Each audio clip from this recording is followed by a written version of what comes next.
படம் ரொம்ப நல்லா இருந்தது. எல்லாருமே வந்து நல்லா நடிச்சிருக்காங்க. சிவகார்த்திகேயன் சார் கிட்ட இருந்து இந்த மாதிரி ஒரு இது எதிர்பார்க்கல. நல்லா இருந்துச்சு. ஃபேமிலியா கண்டிப்பா பார்க்கலாம். எல்லாருமே கண்டிப்பா இந்த படம் பார்க்கலாம். தனித்தனியா ஒவ்வொருத்தவங்களோட நடிப்பு பத்தி நம்ம டிஸ்கிரைப் பண்ணோம் அப்படின்னா அது வேற மாதிரி இருக்கும். இது ஒரு ஸ்டோரியா பாக்குறப்ப ரொம்ப ரொம்ப நல்ல ஸ்டோரி. கண்டிப்பா எல்லாருமே பார்க்கணும். நல்லா இருந்தது. கண்டிப்பா சாங்ஸ்க்காக தான் ஃபர்ஸ்ட் வந்தது. ஆனா ஜானருமே ரொம்ப நல்ல ஜானர். தேங்க்யூ. ரொம்ப சூப்பரா இருந்தது. காஸ்ட் எல்லாமே ரொம்ப பிரமாதமா இருந்தது. சாங்ஸும் ரொம்ப நல்லா இருந்தது. கண்டிப்பா பார்க்கலாம். எட்ஜ் வரைக்குமே வந்து ஒரு இடத்துல கூட போரே ஆகல, லேக் ஆகல. ரொம்ப நல்லா இருந்தது. ஒரு கமர்ஷியல் படமா இல்லாம எப்படி இருக்கு? படம் வேற மாதிரி இருந்துச்சு. அதுவும் அந்த கேமியோலாம் பயங்கரமா இருந்துச்சு. அதுவும் அதர்வாவெல்லாம் எக்ஸ்பெக்டே பண்ணல இப்படி நடிப்பாருன்னு. சூப்பரா இருந்துச்சு. இந்த படம் வந்து ஒரு இந்தி திணிப்புக்கு எதிரான ஒரு படம். ஒரு யங்ஸ்டரா இருக்கீங்க. இல்ல இதுக்கு தெரிவிக்க, அதாவது எதுக்கல, அவங்க சப்போர்ட் தான் பண்ணிருக்காங்க. அது தமிழும் வாழணும் அப்படின்னு சொல்லியிருக்காங்களே மாதிரி அவங்க எதிர்க்கல. அனுப்பிரியங்கா. ஆனா படம் செம்மையா இருந்ததுண்ணே. செம்ம படம். படம் ஃபுல்லா பீக் நல்லா இருந்துச்சு. படம் செம்ம படம், சூப்பரா இருந்தது. நம்ம ஜனநாயகனோட விட்டுருவாங்களோ அப்படின்னு சொல்லி நம்ம ரொம்ப இது பண்ணிட்டு இருந்தோம். தனியா இந்த படம் வந்து இந்த படத்துக்கு வந்து ஒரு பெரிய பாசிட்டிவ்.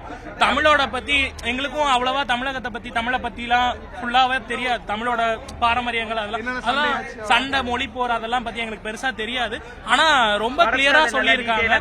நல்ல வசனங்கள்லாம் ரொம்ப சூப்பராவே இருக்கு. அனல் பறக்கும் வசனங்கள் எல்லாமே பயங்கரமா இருக்குண்ணே. எல்லாரும் வந்து பார்க்க வேண்டிய படம். எல்லாரும் வந்து பார்க்கலாம். இல்ல அது எதுக்காக பண்ணாங்களா? அது நிறைய படத்துல பாக்குறப்பவே தெரியுது. நிறைய வசனங்கள் வந்து ரொம்ப லேட்டா கடைசி நேரத்துல டப் பண்ணிருக்காங்க. படம் ஒரு பக்கத்து போது வசனங்கள் வந்து திரும்ப மேல தனியா பேசி இருக்கிற மாதிரி தெரியுது படத்துல. அதோட அவசரம் தெரியுது. அதுல சூப்பரா எடுத்திருக்காங்க படத்தை. நல்ல கதையும் நல்ல ஸ்கிரீன் பிளேவும் சூப்பரா இருந்திருக்கு. செகண்ட் ஹாஃப்ல ஃபுல்லா சூப்பரா ஆக்டிங். சிவகார்த்திகேயனும் சரி, அதர்வா, ஜெயம் ரவி 3 பேருமே ஆக்டிங் பிச்சுட்டாங்க. படம் சூப்பரா இருக்கு. கண்டிப்பா வந்து பார்க்கலாம் தியேட்டர்ல. அனனியா வந்து இந்த படத்துக்கு ஒரு மிகப்பெரிய வெற்றினே. படம் அருமையா இருக்கு. என் செந்தமிழை காக்க பெரும் சேனை ஒன்று என்று சிவார்த்தை நிரூபிச்சிட்டாரு.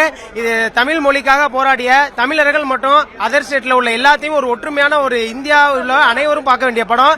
ஹிந்திங்கிறது வேறு மொழி மட்டும்தான். ஆனா ஒவ்வொரு மனிதருக்கும் அவங்களோட லாங்குவேஜ் முக்கியங்கிறத இது தமிழ் மொழி இல்லாம எல்லா மொழிக்கும் சொல்லியிருக்காங்க. சிவார்த்தி அண்ணன் அவங்களோட நடிப்பு திறமையை மறுபடியும் நிரூபிச்சிட்டாங்க. எஸ்கே தான் இந்த பொங்கல், எஸ்கே பொங்கல் தான். படம் சூப்பர்னா. உண்மையா சொல்ல போனோம்னா அண்ணனோட 25வது படம் வேற லெவல்ல வந்திருக்கு.